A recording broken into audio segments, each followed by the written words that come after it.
Hey everyone, welcome to episode 24 of Cloud Conversations. So I'm Rue, as always, and again, as always, I'm joined by Pete. However, not as always, going forward, we're joined by our newest guest host. Not even a guest host, permanent host, Kat Greenan, who you might remember joined us on the show before. So Kat, welcome to the show. Thank you so much. I'm so happy to be here and part of the crew. Yeah, absolutely. So again, in spite of my bumbling, Kat's going to be really a full-time member of the team with Cloud Conversations from now on. The thing about the Microsoft Cloud is it's so big, and I don't know all of it. There's things such as Teams and SharePoint. I'm just useful as a chocolate kettle in that regard. So hopefully we can get Kat in here to talk a little bit more about her expertise and bring with her some more great guests for everyone. Sounds good. Yeah, absolutely. I guess it might be useful, Kat, if you just kind of introduce yourself as well to folks, kind of give folks a little reminder about what you're into, what you're about, and what kind of stuff you'll bring to the show. Yeah, definitely. So I'm Kat Greenan, and I'm a Microsoft Solutions Specialist. I specialize particularly in the collaboration aspects of Microsoft 365, more so in Teams. I'm a little bit of a Teams nerd, and that's always a good thing. But also looking at SharePoint, definitely Viva with all the modules coming out. So that's where I spend a lot of my time.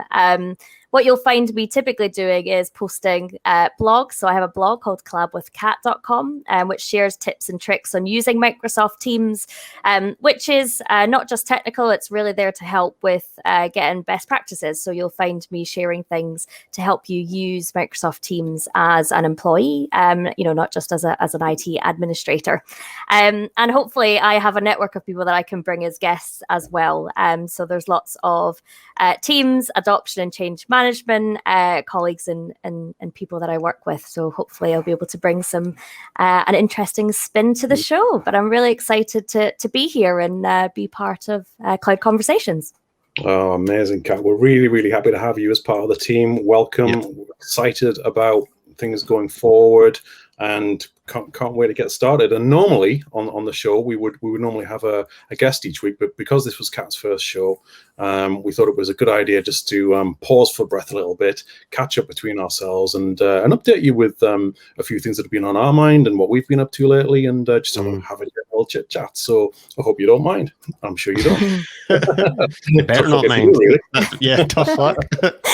No, yeah, absolutely. So with that in mind, over to our newest member of the team, over to you, Kat. Could you have a share with us things that have sort of caught your eye lately? What have you been up to, and what's been interesting in your world of M365? Yeah, no, that sounds good. So I feel like it's definitely conference seasons come back. I had a little bit of a gap in the summertime. There doesn't seem to be a huge amount going on. And so I'm doing a lot of different conferences at the moment. So I did one last night, which was the M365 Live 2021 event, which was actually a Colombian event that we did, which was quite interesting, talking about Power Apps, Teams, and data loss prevention. So getting into a little bit of the compliance and security stuff. So that was good fun. And then I do have a conference coming up, which I'll plug shamelessly, but it's the Net Core Conference 2021, and that's on the 8th and 9th of October. I'll be talking again about Teams, a little bit about adaptive cards in Teams, which will be good fun with lots of demos. And the sessions it's not been promoted yet on the website, but they're looking really, really interesting. So yeah, please feel free to check it out if you haven't already. But there was a couple of things I wanted to talk about and get your views on, actually, which is something that's a bit topical now with hybrid working. So I was looking at some of the new kind of approaches that Microsoft are looking to take with hybrid working, because it's interesting. They released like a guide for people to use on what they did as a policy for hybrid working. So they said, 50% of the time you come into the office, but it's manager's discretion. If you need extra equipment, again, they're given a lot of of that ownership to the managers to decide on what their teams can do, which I thought was really interesting, because people that I'm speaking to, I'm hearing lots of different things. People are going back into the office 3 days a week. People not so much. Where I am, I work from home anyway, and I've got a home working contract. But are you guys finding the same sort of thing? Are you expecting to go in a lot more and visit, in person, events and meetings, or do you think it's still going to be a little bit more remote for the time being? Yeah, no, it's a good question. I know that, I guess on the one hand, we're the line of work all three of us do, that's different than your average Joe, right? In the kind of consultancy area. Certainly, my contract is, my contract says I'm a home-based worker with travel where required. And I love it. I do miss meeting people in person and building relationships and just shaking folks' hands and sitting around a meeting room and having a laugh with folk. It's a bit easier, and Teams fatigue's definitely a real thing. I do think that, it's interesting. And on the one hand, I worry that for folks that are new in their career path, that working from home is maybe not so easy. I think about all the knowledge that you soak up working around people who've got that experience, and it's very easy for you just to lean over, ask them a question and get an answer. So I kind of worry that a lot of the folk who, myself included, say that, yeah, working from home is amazing. We're doing it from a place where we've already got all that experience under our belt. And I also worry that it might create a bit of a, I don't know if divide's the right word, but clearly there's some types of career and job that can never be entirely home-based, right? And I do worry that if you're a company that has both types of people, folks that have to be on site and folks that really don't have to be on site, I just hope that doesn't create any divides and tension in the culture, right? Because outside looking in, at least, working from home's get so many more advantages over being in, right? And it makes me worry insofar as that kind of divide can exist in companies for a number of reasons already, and I just hope that this doesn't exacerbate it, if that makes sense. But again, I'll go back and say, selfishly speaking, I love it. You know what I mean? Because it cuts the commute, it cuts the need for me to wear nice clothes. I can wear the same £2 Primark t-shirt that I've been wearing for the last 4 years, and it's barely got a thread left on it. Nice. Yeah, but then again, I also, and I guess it'd be interesting to hear what Pete thinks about this, because I know that he's kind of on the same side of this divide as me. But as far as someone that's introverted goes, it's also quite nice in that regard. Yeah, I agree completely. I've thoroughly enjoyed working from home all this time since the COVID-19 pandemic has been part of our daily lives. I mean, before that, it was a nice balance for me in the previous job I was in, which I'm no longer at, but I would typically have maybe 2 to 3 nights away from home a week, a couple of nights in a hotel a week, and then the rest of that would be working from home. So I very rarely get into the office of any workplace that I'm at any particular time. That's the least likely place you will find me. But I think it's going to depend on a lot of factors, isn't it? It's going to depend on the culture of the organization, because each organization is completely different. It's going to depend on what type of person you are, what type of role that you're in, as you were saying. And for me, I absolutely love working from home. I wouldn't mind a bit of the other side of it back a little bit, but not too much. It would be nice to have a change of scenery, maybe get out once or twice a week. I would say, but I definitely wouldn't want that to become the norm. And my contract is also, this is my home, is my working base, so which makes me very, very happy. And on the whole, there are so many benefits to that, especially as a father, as a parent of 2 children, one with, I'm sure you both know, and everyone who listens to the show knows, my youngest son has very, very a lot of challenges with autism, and it's better for me to be here as much as I possibly can. And thankfully, the technology that can support that is there, which is great. Yeah. Don't know where we'd be without it. And the organizations that I've worked for in recent times have all been very, very flexible about that. So I think that the key to it is making sure that people are comfortable with their working environment, because you're going to get a lot of people's backs up if organizations say, right, that's over now, you've all got to come back into work. Where for years and years, a lot of people have been pushing for home working, remote working, saying this can work. And the last sort of however many months it's been have proved that it can work. So why go back if you don't need to? There may be some strong business cases why some organizations do need to, but on the whole, let's just not assume that that's the way to go. That's good. I guess the reason I kind of want to talk a little bit about it is because, and you mentioned the technology there. So it's really cool, basically, what's the future of like working. And I was reading up kind of a lot about like what Microsoft's view and what they're doing to support that. And it's I'm going to send you some stuff because it's really cool in terms of like meetings. So you've essentially, the view is hybrid work. That's just how it's going to be. We're going to have some people in the office, some people not. How do you get that meeting experience and allow everybody to have a front seat at the table if you're having a meeting room for those who are, working from home, so that they don't miss out? And typically, if you think back to a couple of years ago, you'd go in the room, you'd have somebody on the speaker, but it was cutting out, and you go into a meeting room and there's echoes, and it's not great. And the person working from home usually isn't on camera, they're just on the speaker. It's not ideal. So Microsoft are with Teams rooms, they're bringing out some new features and new devices to help make it just a seamless experience. So you've got people sitting in a meeting room, and then they've got a front row view that's coming. So on your TV in the meeting room, you'll be able to see all the people working from home on their camera right at the front, as if they were kind of in the room. And then you'll have there's new speakers that they're bringing out, which essentially you'll have two speakers underneath the TV in the meeting room.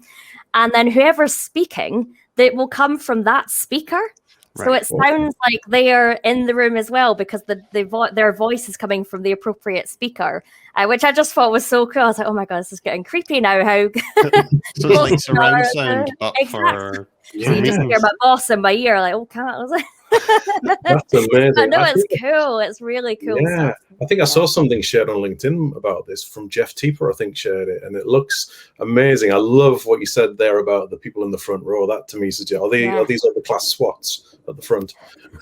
But it looks amazing, and then the reactions as well, so you can see people's reactions as you're talking, and it's all just working together. And it's just really cool. So I think in terms of the way the technology is going to support that view on the world is, it's there and it's coming, and it just is really, really interesting, really cool.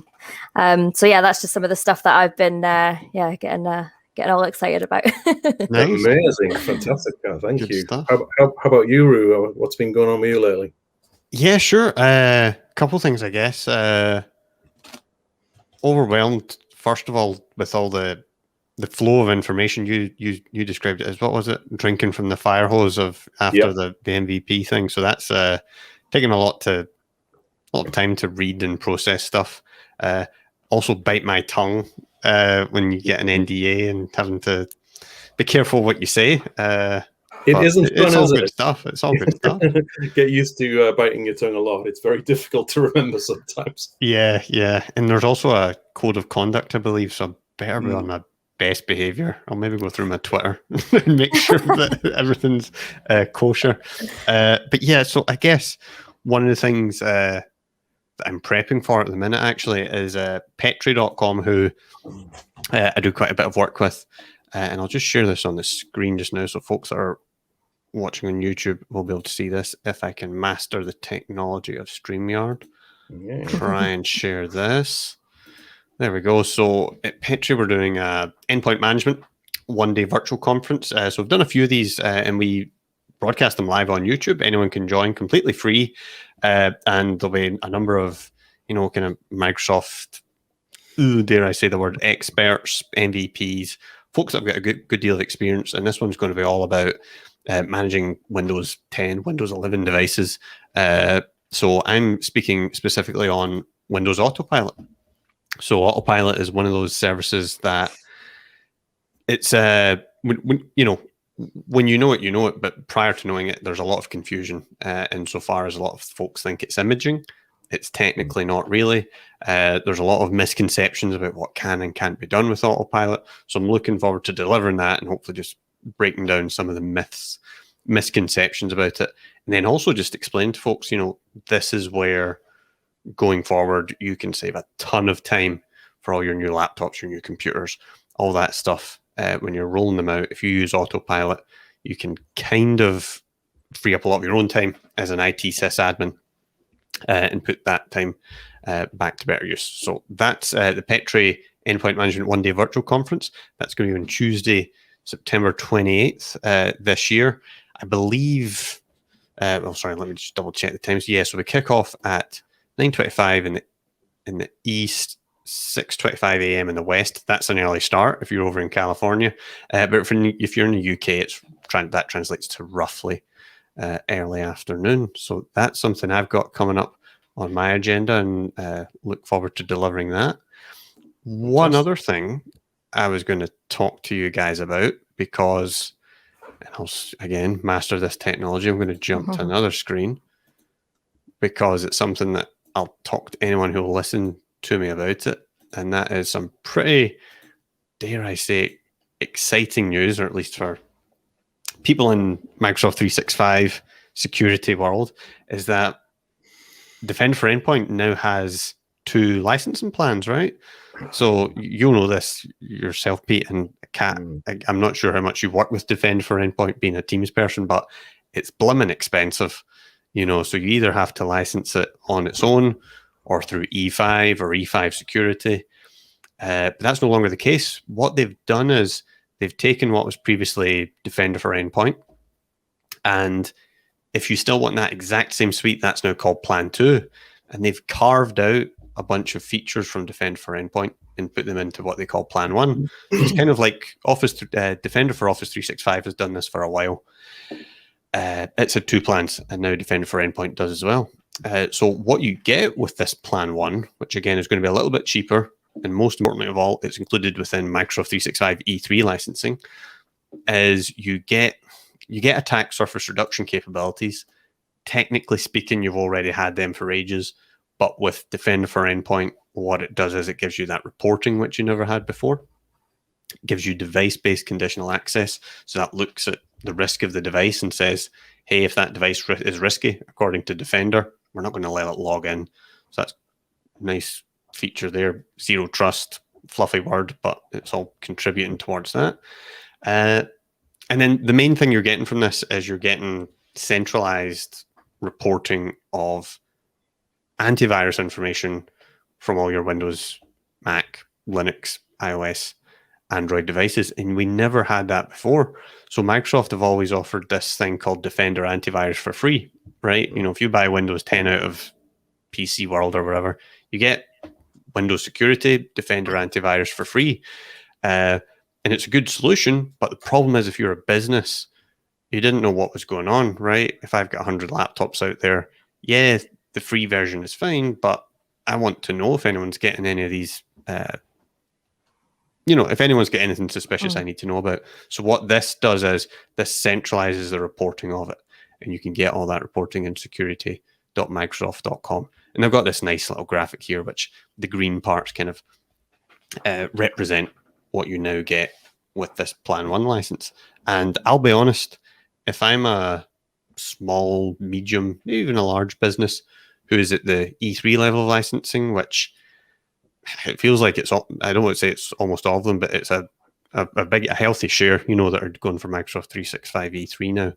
I'm kind of looking at this and I'm thinking, well, why am I bothering paying for Sophos or McAfee or Trend Micro or any of these other ones when I'm already paying for this? And now I can actually use it in an enterprise context. So that's quite big news insofar as previously the security stuff for clients, for endpoints from Microsoft, it was very much a real cost, right? It was very much limited to enterprises that had that ability to throw a lot of budget at their licensing. And this is just kind of breaking down those barriers. So pretty exciting stuff. And it'll also open up a lot of opportunities for me to work with more customers, installing Defender for Endpoint for them, which I always welcome with open arms, because the more folks I can get onboarded into Defender, the better. Spread the good word. So now that I've lost half the audience, I'm going to show you the third thing that was exciting me. and I'm going to give a shout out to, I guess now, fellow MVP very recently, Ben Whitmore, who's done an amazing blog, the first in a series he's starting to produce for msendpointmanager.com. And he's blogging about the ability to single sign-on to on-prem stuff from Azure AD join devices. So without getting too much into the technical details, because Ben does a great job of that here in this article, Azure AD join is essentially where the laptop, the computer on Windows 10, it's only joined to the cloud, right? It doesn't exist on-prem, but you can still get your on-prem stuff from that laptop using SSO. And that's a big myth that Ben in this series is trying to break down, because a lot of folks say, well, we can't do Azure AD join because we've got, network drives or something like that, map drives. Kat's probably thinking that network drives, that's horrific. Should be using SharePoint. But they should. But, there's a lot of folks that aren't there yet. And to buy them sometime, they can still use Azure AD join devices. So what I'll do is I'll put the links to all this kind of stuff in the show notes page. But if you're interested in following Ben's series, he's going to be talking about how you can leverage Azure AD join devices to get always on VPN and a whole bunch of other stuff to still get access to your on-prem resources on an Azure AD joint device. And as far as stuff that I was going to share, that's about it from me. Like I said, I love all the techie, geeky stuff, especially anything to do with Defender or getting folks away from on-prem stuff. Yeah. I think that's really, I think the licensing's really a big one, because there has dabble into the conversations of endpoint, although that's not my specialty. And it's because it's primarily the M365 E5. That's where you get like the Defender for endpoint, really, isn't it? With Windows 10, right. Is that right? E5.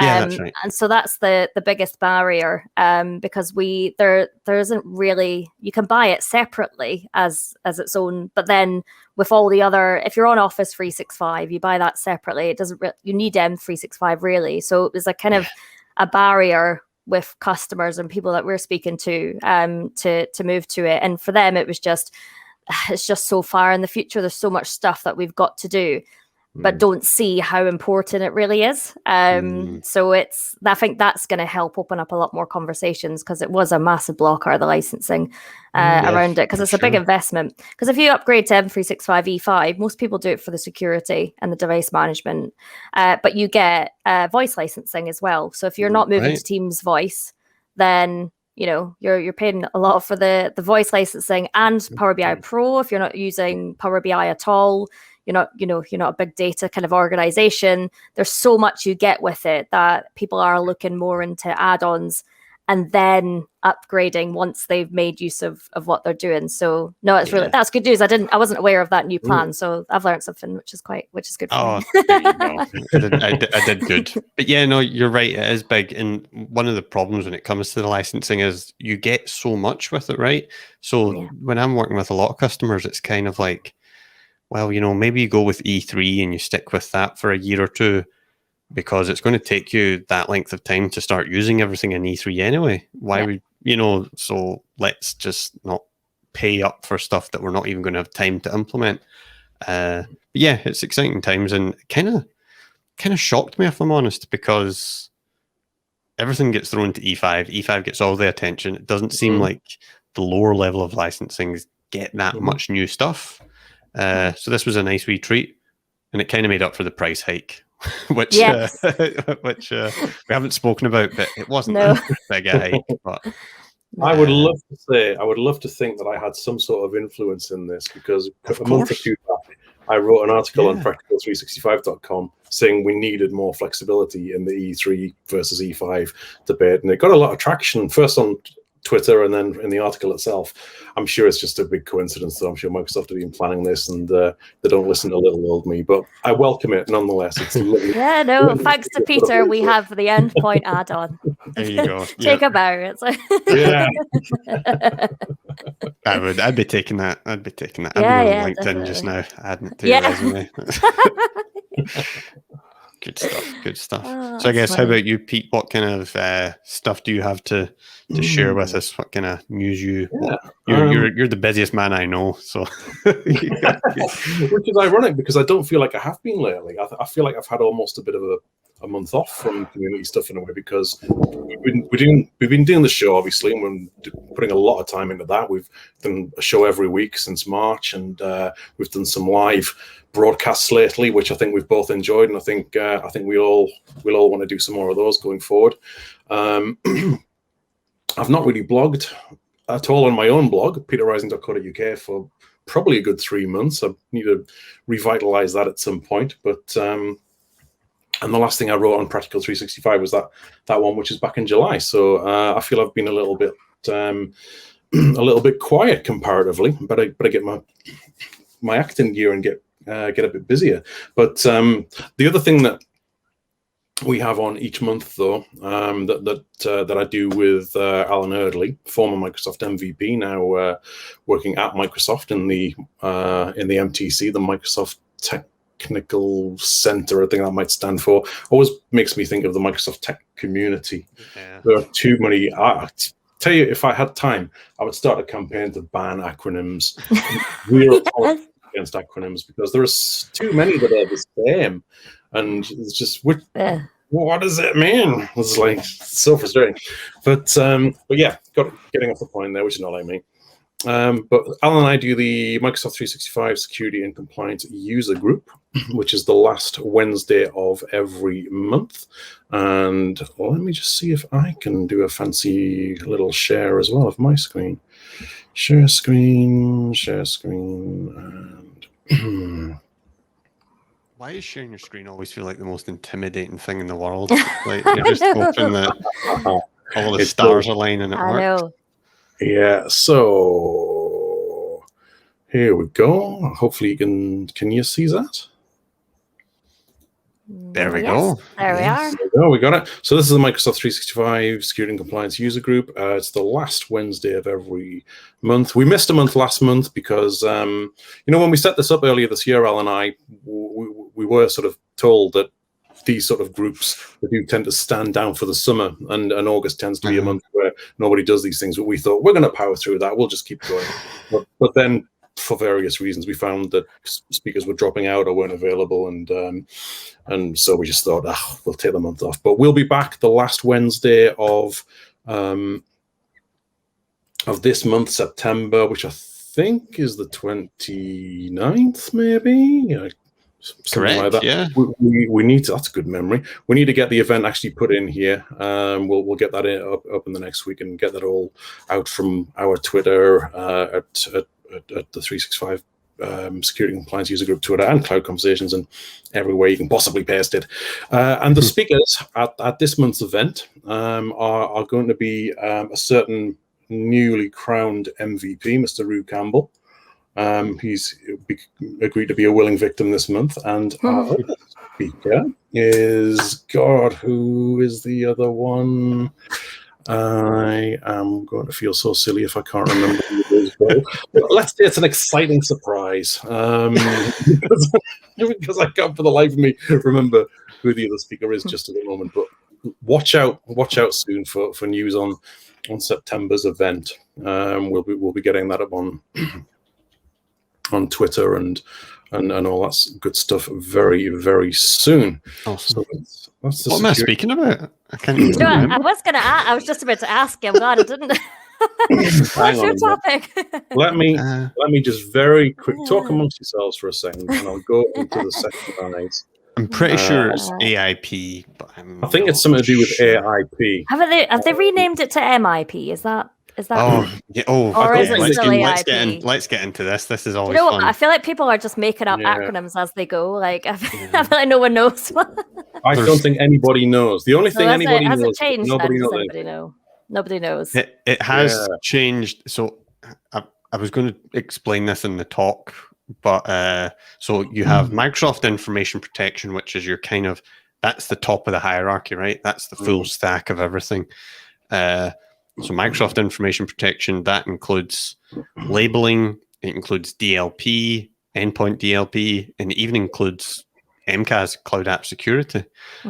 And then, so if you kind of think that is the very top of the ladder, and then within that, you have this thing called, it gets complicated, but you have this thing called sensitivity labels now.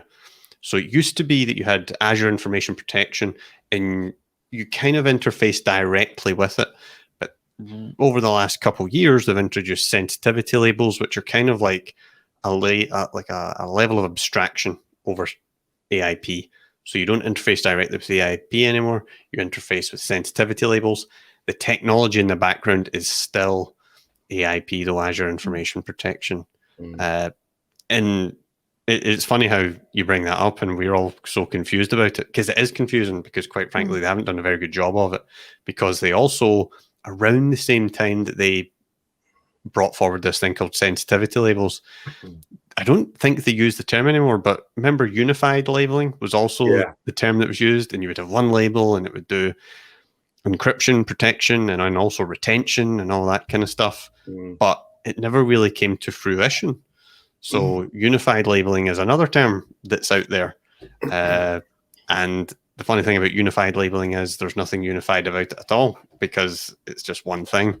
So I'll be trying to make all that a bit more sensible in the speech. There was that correlation between the Azure Information Protection portal in the Azure portal and the Security Compliance Center. That's where the unification sort of originated from, wasn't it? Because that's right. In the very early days, Azure Information Protection was just in the Azure portal. Then they started putting sensitivity labels into the Security and Compliance Center, and more recently Compliance Center. And there were two separate entities, but they enabled the ability to cross-populate the labels, certainly, not so much the policies. And that's where the alleged unifying certainly played a large part. But it can be confusing. I mean, M365, O365, acronyms, they do my napper in use a Geordie phrase. But you are speaking about, though, your talk, to be exact, is real-world lessons for sensitivity labels and Azure Information Protection. So I don't know if you want to rename that to Microsoft. No. It's just a name. It's fine. It's fine. Yeah. No, that sounds good. Yeah. And your co-speaker. You want to attend it, do you? That sounds like a good speech. I go see that. Someone else to deliver it for you. And your co-speaker that on the user group that night, later in December, is the wonderful, and I apologize for forgetting who you were, my friend. It's Sean McAvenu. Of course, over at Ergo. Yep. Yeah, and Sean will be talking to us about how Microsoft Cloud App Security can remove roadblocks for your end users. So that'll be really interesting, because a lot of people, I think, have the perception that Cloud App Security can be more restrictive and put more barriers in your way. So it'll be interesting to see Sean's talk on that, how it can remove those blocks. Yeah, that's a good point, because at the end of the day, it's a security tool, and you think security, you think good, but roadblocks, right? Yeah, that'll be an interesting one. Good stuff. It will. So we'll look forward to that. Can't wait. The other thing that's on the agenda coming up is it's a little way away yet. But Friday the 15th of October and Saturday the 16th of October is going to be the South Coast Summit, which is down in Southampton at the Adjoin Bowl. So let's just try and do a quick share of that as well. Share the screen. And South Coast Summit. Right, there it is. And the agenda there for the Friday. The Friday is workshop day. And I'm wondering, because I'm doing a workshop that day on the Friday on site at the Adjoin Bowl with Alan Eardley again and Ali Turnbull of Microsoft. And that's going to be a security and compliance hackathon. Now, can't actually see that specific one on here. I wonder if that's because it's sold out now, because this is a paid workshop, so maybe that's full now, and so potentially that's why I'm not seeing them. Either that, or I'm just doing something wrong, which wouldn't be a huge surprise. But there are other workshops available that day on the Friday. There's this one on the Power Platform Hackathon, and the sponsor dinner. Actually, the Power Platform was the only one on there, but what an event. I mean, I'll be there that weekend as well, as will Kat. I think you're going to be there too, right, Kat? Yes, I will be there. And I will be there on the Saturday the 16th. And it's my dog's first birthday. So it's commitment that I'll be there, and I'm missing my dog's first birthday. His name's Bruce. Happy birthday, Bruce. I won't be there. Yeah. I said to my fiance that we need to get him a dog cake and do a FaceTime with me for my. So I have no kids. So I live that life through my dog as my child. So. Yeah. Oh, but yes, I'll be there as well. Yeah, and we were just talking about this a little bit before we came on it, and I'm sort of feeling a mixture of excited and nervous, because no word of a lie, by the time it's mid-October, it's probably going to be the first place I've been in probably near enough a year and a half that's further than maybe's, well, the school one, shall we say, because I've literally not been anywhere since COVID started, and I've kind of got used to living in this little protective bubble. So I'm excited to see people and meet people for the first time, and in some cases, but I'm also quite nervous, and I'm sure a lot of people will be, as we were talking on the live stream the other night about Commsverse, that it's a bit scary getting back out there in the world in some ways. But how are you feeling about that, Kat? I'm excited. Really, really looking forward to it. And it's supposed to be the biggest in-person event this year, isn't it? In terms of conferences, or it's like one of the first ones as well, which makes it even, no pressure for the South Coast Summit guys. But no, it's looking to be really good. They've got an amazing venue. I've never actually been to Southampton before, so that'll be interesting. But yeah, the amazing venue, looking to be, pretty big event. So I love all that stuff. So I'm not that nervous.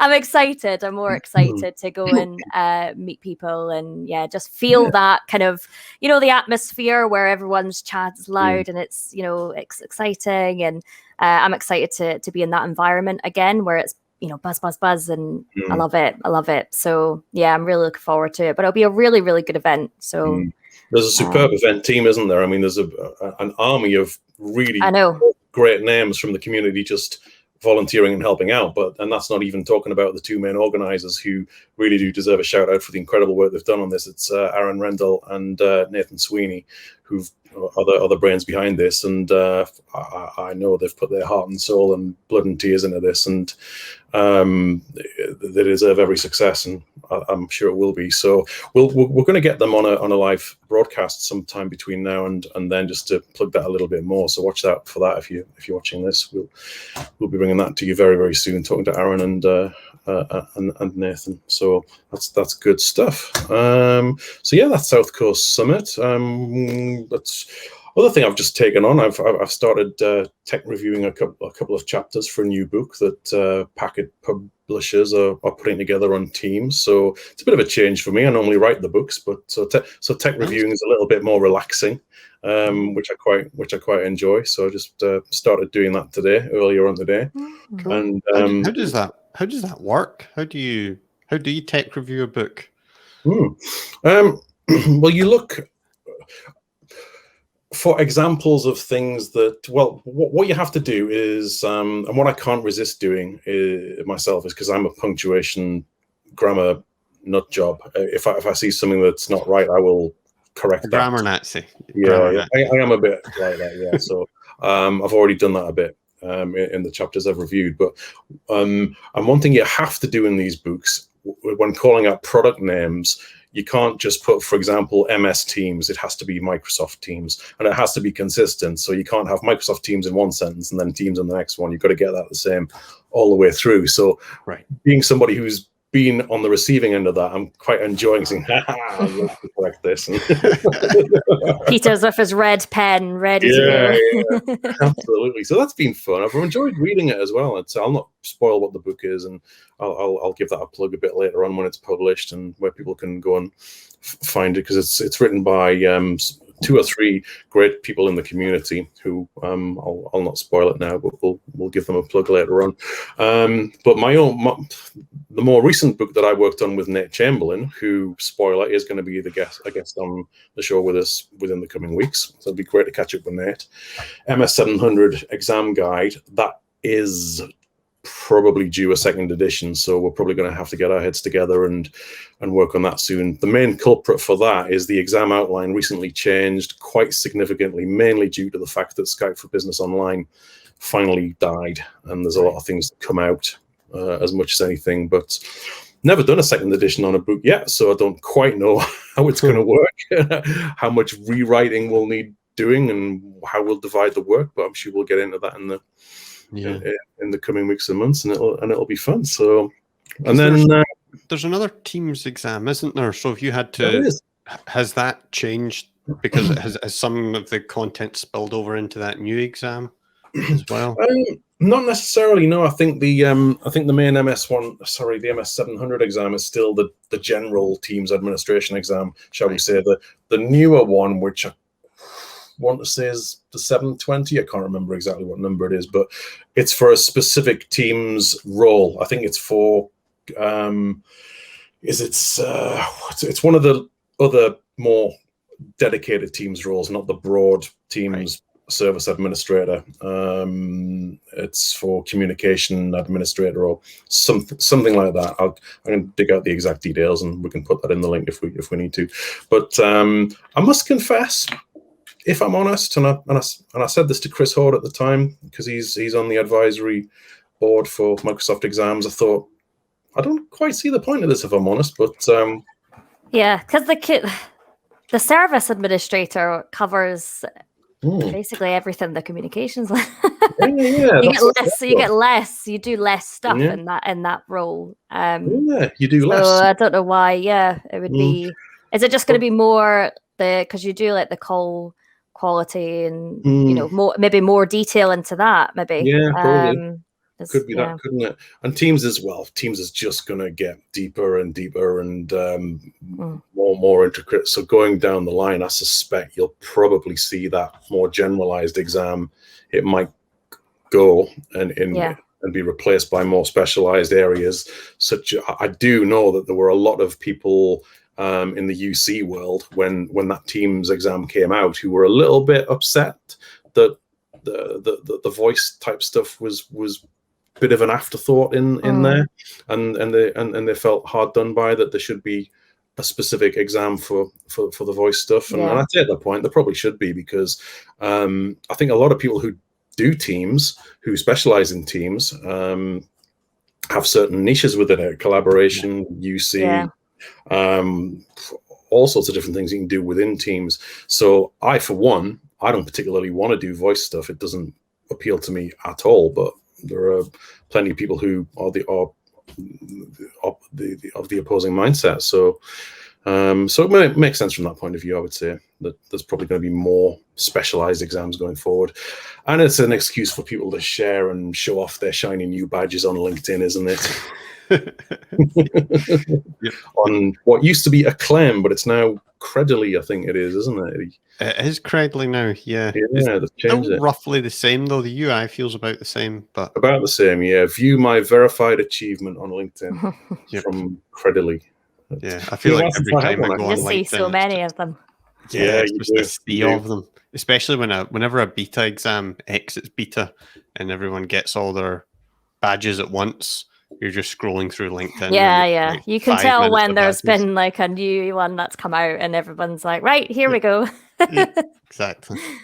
There was somebody that was quite, I don't know if this is a good idea or not, but they had as their team's background all their badges, like of all the exams that they've done, and there was quite a few on there. So I thought, I guess it's like medals and as like a colonel or something, like you're in the army of all your medals. But somebody do that. I used to have it as my LinkedIn banner. I used to have my badges, but after a while, I thought that's showing off a bit, isn't it? Well, I don't know. The team's background must be then.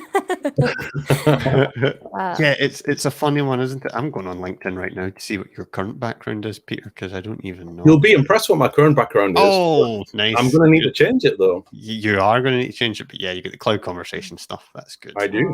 Representing. I love it.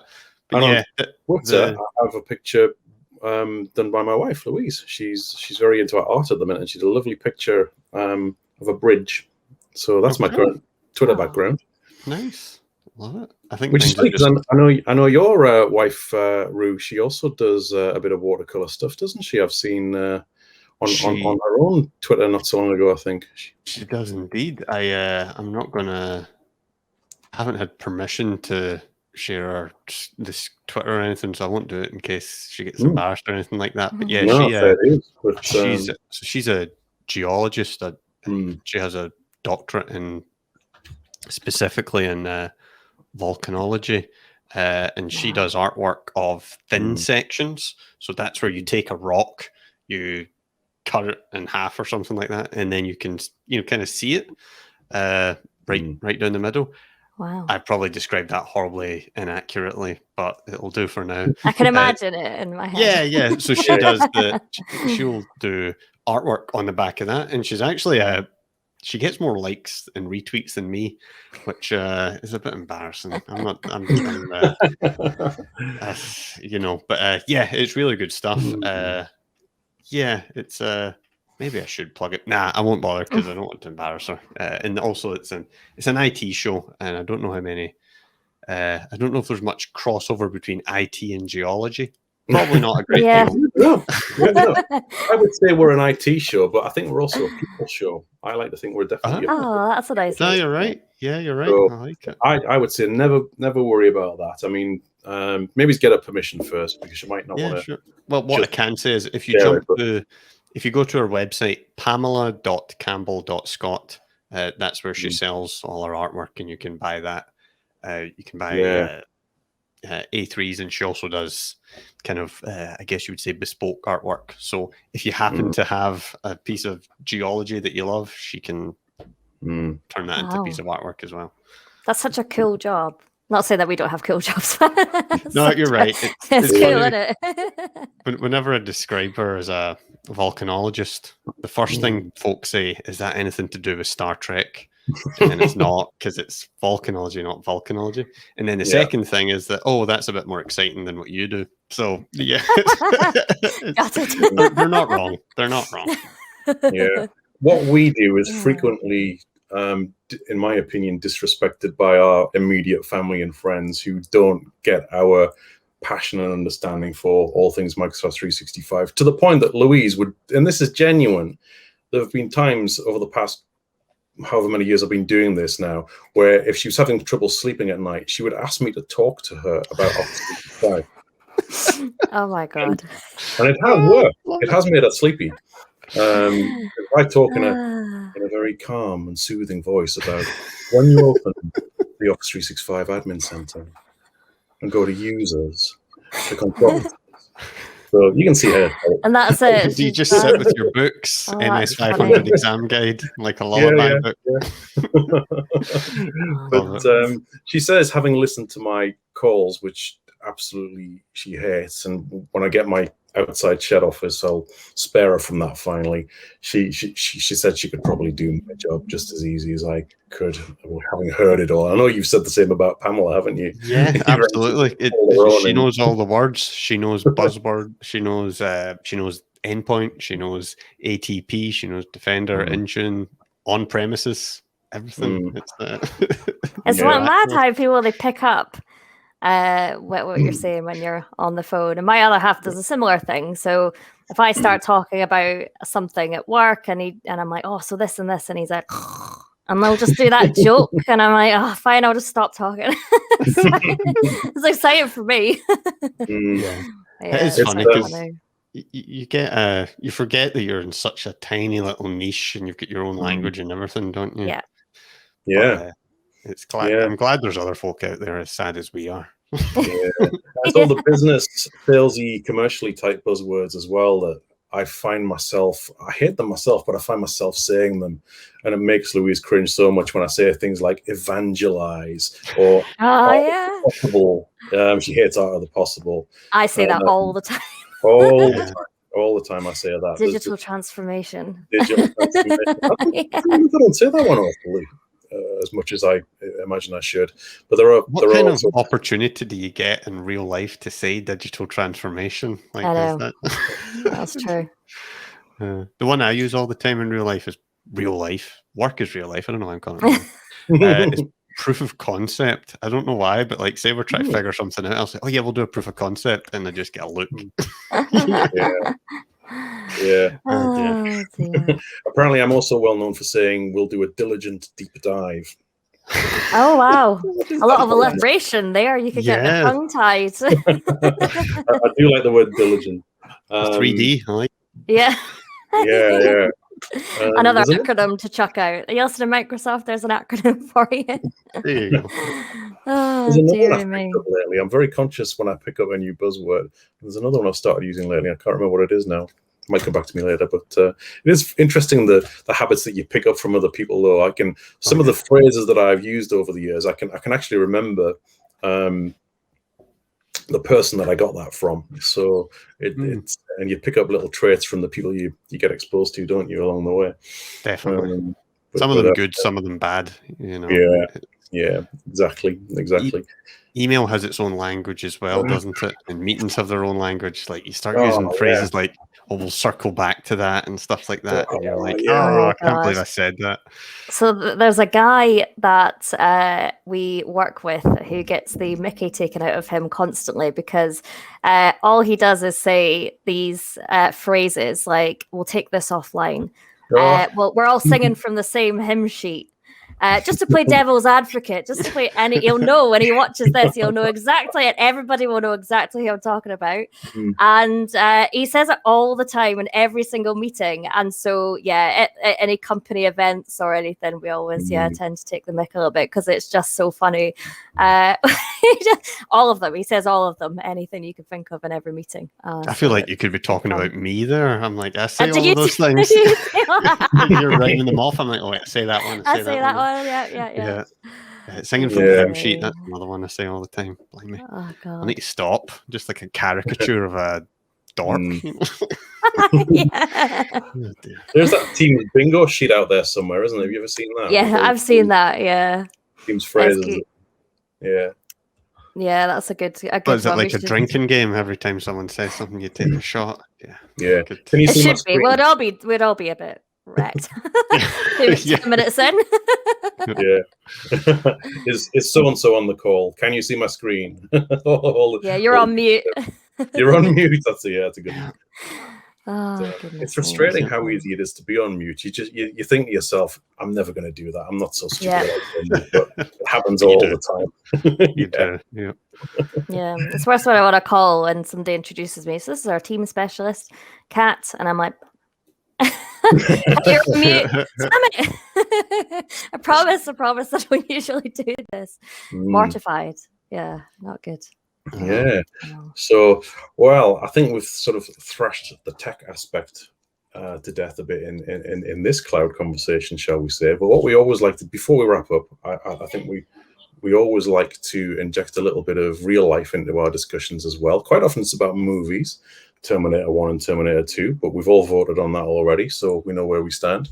But one thing I'd be interested to hear you guys respond to is music. And I've been listening to a lot of music on YouTube mainly, or sometimes Spotify if I'm in the car, but just playing YouTube videos of and catching up with old tunes that I'd long forgotten. And it's interesting. I read somewhere naming your top 5 songs, not necessarily of all time, but of right now, of today. And if I had to do it right now, I think I've got 3 of them that I'm, and this could change. But right now, if you push me, what songs are you listening to right now? It would be the Gene Genie by David Bowie. It would be In Every Dream Home a Heartache by Roxy Music. And it would probably be Arrested Development. Tennessee. They're Wow. Don't They know are that one. Don't know three that. very, very eclectic choices. I'm still working on 4 and 5, but have you got any that sort of jump out at you that you're listening to right now? I can't. I could get my Spotify up and just see my top. Oh, let's do it. I've just done that. I've just fired and up just iTunes. see what I've recently played, and So see if there's any new ones. if you're into, so I'm kind of like all over the place for music. I know everyone too. says that, but Me too. you know it's the case. So Yeah. there's one guy I've been listening to quite a bit of. He's got some great records. Name's Thompson Egbo, and he does piano jazz out of Canada, I believe he's from. And he's got I think he's got 3 albums, but one of those albums is called The Offering. Yeah. And I think the whole thing's on YouTube, or it might even be on his website. But if you're into jazz that you can just put your headphones on and just chill the hell out to, definitely recommend Thompson Egbo. That's great. And I'm just looking up my iTunes here, and then we go straight from that to Jerry Reed. Do you guys know Jerry Reed? Country music. No, Oh my country. God. Wow. Yeah, like proper kind of, just I can't think of anything more country than Jerry Reed. He did that song Eastbound and Down, which was in Smokey and the Bandit. So that's I'm just looking at my most listened to songs, and apparently that's one of them. Who'd have thunk it? Yeah, there you go. And then straight after that is Megadeth, Killing Is My Business. So there you go. Nice. Awesome. Nice. Awesome. Oh, Metallica, Enter Sandman. That would be another one. Metallica. I went to see Metallica, and one of my favorite songs. They got a new song, "Moth into a Flame," relatively new when we went to see them, which is one of my favorite songs. And then when it came on, I was just like, oh my God, this is amazing. So if you haven't seen Metallica live, I highly recommend it. They're very Oh, I'd love to. very good. I seen a thing earlier today. It was a video of the concert they did in Russia, and it was either only a year or a few months before the USSR completely disintegrated. But apparently, what I read, I don't know if this is fake news, but it was as far as crowd attendance, it's the biggest concert in history. And so far as it was they think there was over 1 million folks there. Wow. And it was just bananas. I'll need to dig that out on YouTube. But yeah, that was pretty cool. Wow. Well, if I go by my songs, there's a few recent ones. So a new Eminem song came out for the movie Venom, and the song is called Venom. I've not actually seen the film. I've heard it's actually not very good, so I'm not going to bother. But the song's quite good. There's a new Venom movie, right? There is, yeah. So they made 2 now, I think. I don't know. I'm not. Doesn't float my boat, but the song's very good.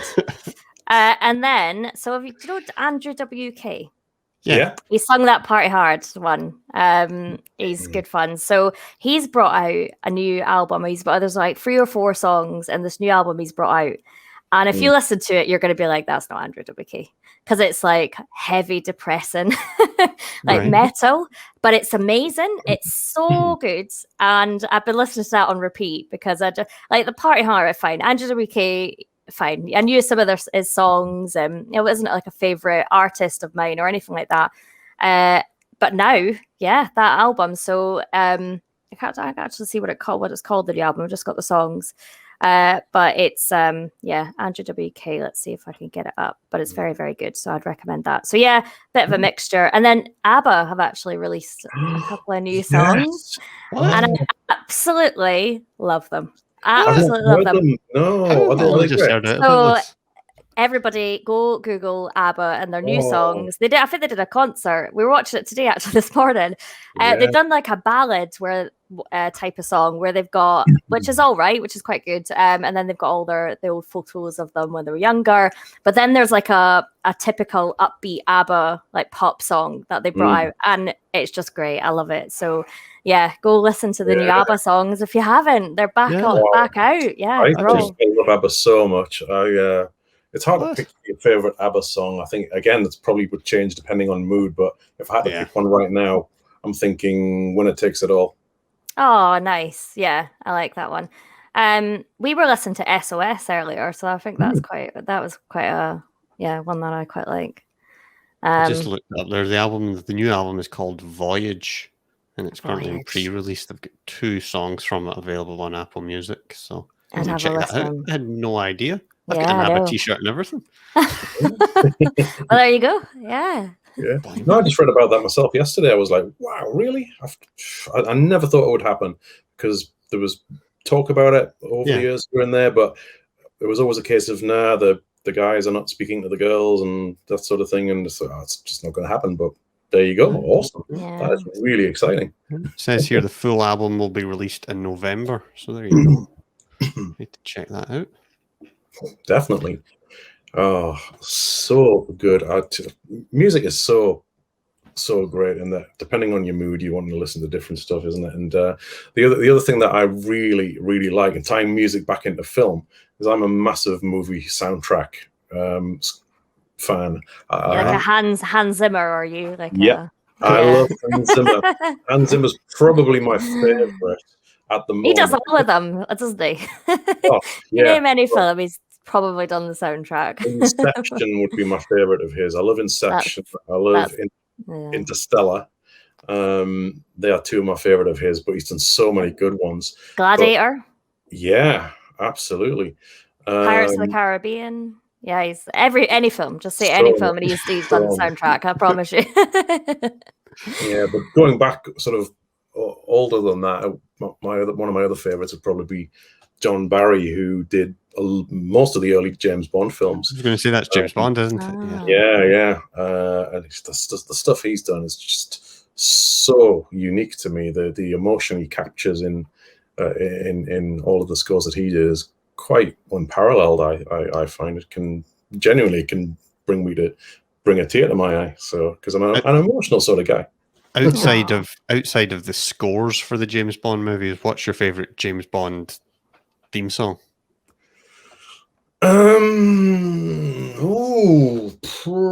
That's a good question. Nothing recent, because I'm an old school James Bond fan, probably because of my age.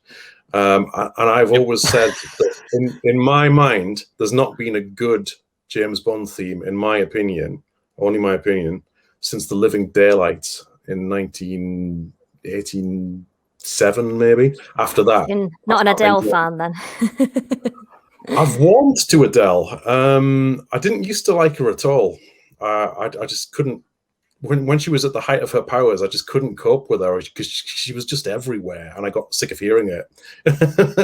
but now I've mellowed a bit, and I do genuinely like Adele. She's very, very cool and very talented, but didn't particularly love that song. I think the new one by Billie Eilish, I actually really like. It's probably the first Bond theme I've liked in a long, long time.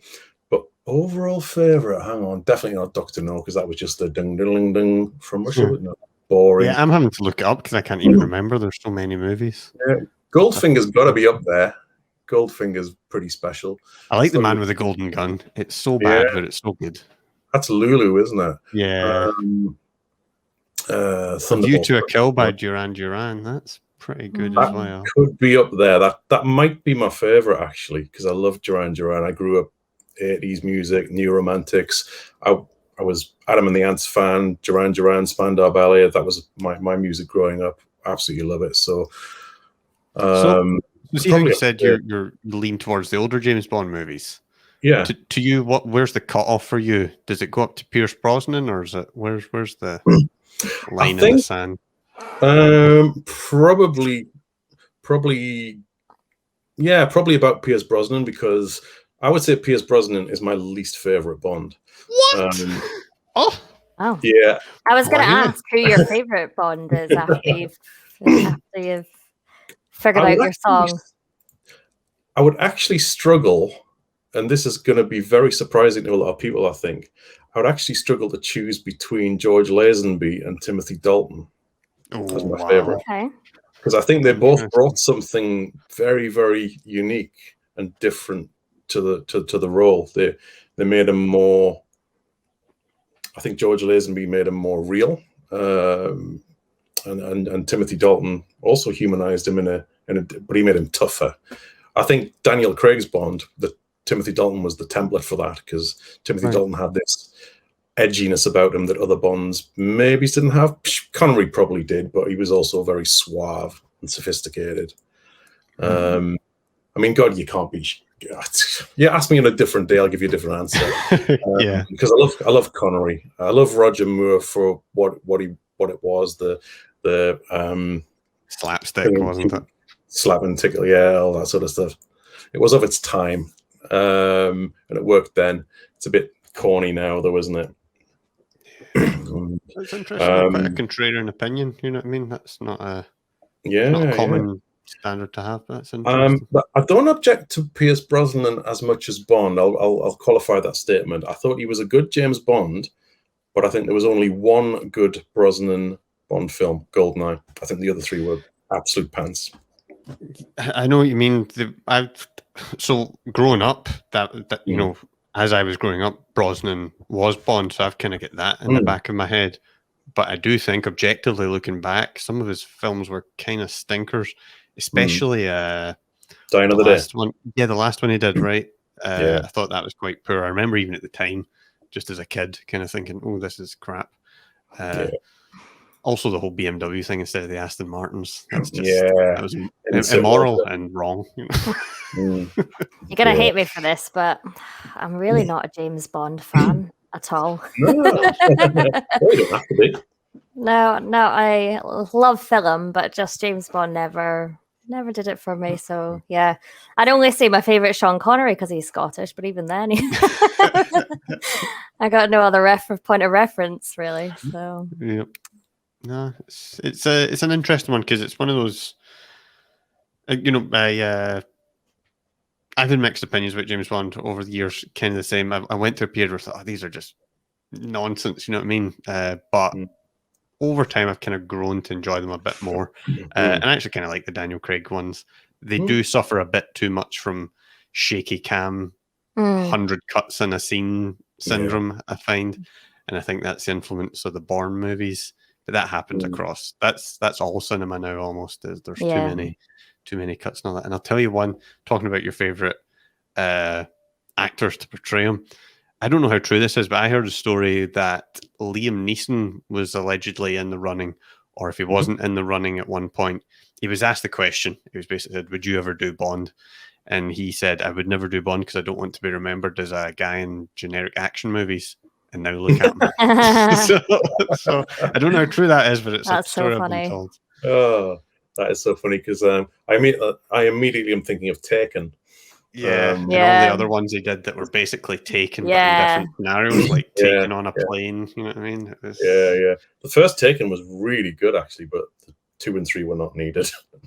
And all the other variations of it as well. Do you know what? Liam Neeson, he can actually do comedy really, really well. Have you seen him in like Ted, where he does that cameo and he's like, "Can I buy this cereal?" And he's like, "Is it just for children?" Oh, it's so.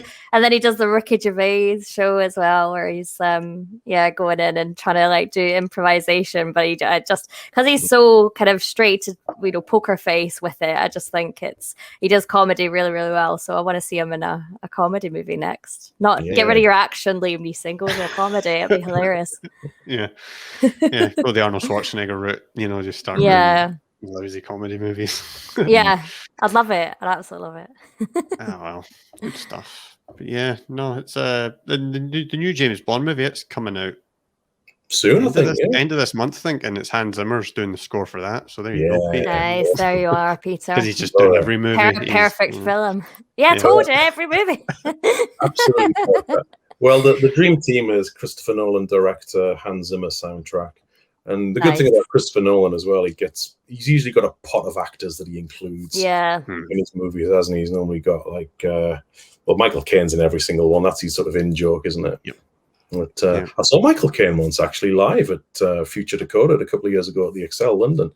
He was he was one of the guest speakers, and he was, God knows why, but I was going to say it's so related to technology. His new book, but he was so cool to listen to, because movie-wise, I've always been a big fan of loads of his films. I mean, God, how many could you name? I mean, if you think of a Michael Caine film, the one that immediately springs to my mind is Get Carter, because of the Newcastle Northeast connection. I love that movie. But The Italian Job, more recently all the Christopher Nolan stuff. God, there's Zulu. God, he's probably got more credits on IMDb than any other actor, I would guess. We were watching a film the other day, and I can't remember what it was, but we were sitting watching a film, and then my fiance was sitting there and said, "Oh, I feel like Michael Caine would be in this film." And then next scene, Michael Caine's in the film. I was like, "Wow, that's pretty cool." I was like, "Bloody hell, he's like Hans Zimmer. He's in everything." Yeah, exactly. That's it. That's what the movie industry is. It's Michael Caine and Hans Zimmer. And Samuel Jackson. He seems and to then be Samuel Jackson as well. And then who am I can't remember his name. It's gone from me. The guy that always dies. He's very famous. Sean Bean. Sean Bean, that's it. Yeah. If Sean Bean's in a film, it's a massive spoiler. Because you know he's going to die in it. Always dies. Poor old Boromir. I recently rewatched the Lord of the Rings trilogy, actually, and it was so good still to this day. Oh, yeah. It holds up. Do you know what? I googled how many times Sean Bean has died in films, and it was like 50 something. A lot. And actually 57. But then he's not actually the actor that's been died in the most films. It's actually John Hurt, who has been the Elephant Man. So he and I don't remember him being in many films where he's died, but 75 he was. He was the actor with the most deaths in film. So there you go. He was the guy who the alien popped out of him in Alien, wasn't he? Yeah. That was John Hurt as well. There you go. There's one night died. It was very tough to survive that. I think. Spoiler there. Nobody's seen Alien, but yeah. So I was crying with laughter when I saw Sean Bean had died in 50 films. I just found it so funny. He was even in one of the, I think it was Hitman 2 that came out a few years ago. He was even someone you could actually kill in the game, wasn't he? Oh, that's he was so funny. That's good. Yeah, it's a running joke at it. Yeah. I love a bit of Sean Bean, though. What a legend. He is a good villain in GoldenEye. He was really good in GoldenEye. He was, classic. Yeah, GoldenEye is such a classic. Trevelyan. Yeah, 006 turned bad. So again, a spoiler if you've not seen it, but you've got no excuse because it came out in 1995. I know, it's like people who haven't seen The Sixth Sense. It's like, come on now. Yeah. Oh, goodness me. Anyway, I guess we better wrap it up now that we've kind of, we've covered everything to do with Microsoft 365 and then also Sean Bean. So that's talk about making a leap from one thing to the other.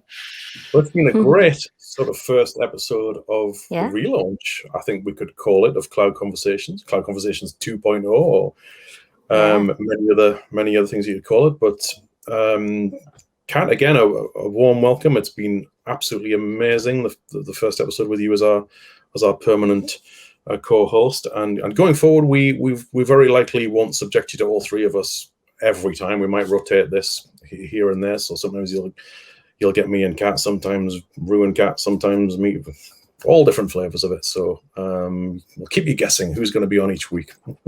But we will be back with our regular scheduled programming next week, where we'll have a guest on the show as usual. We've got some great guests lined up as ever. So please do stick with us. Please check us out on Twitter and YouTube and all the usual places. I won't read out the links on this show because they're not updated yet, but they will be soon. But we'll put them in the show notes by the time this goes out. They should be bang up to date, and all our lovely new branding as well. So let us know what you think. Let us know if you want to talk to us, if you've got any ideas, if what you like, what you don't like. We're very open to all that sort of stuff. And thank you so much for your time as ever. We do appreciate it. So for me, for Kat, for Rue, this has been Cloud Conversations. Enjoy the rest of your day. We'll catch you down the road. Bye-bye. Cheers, everyone. Thanks.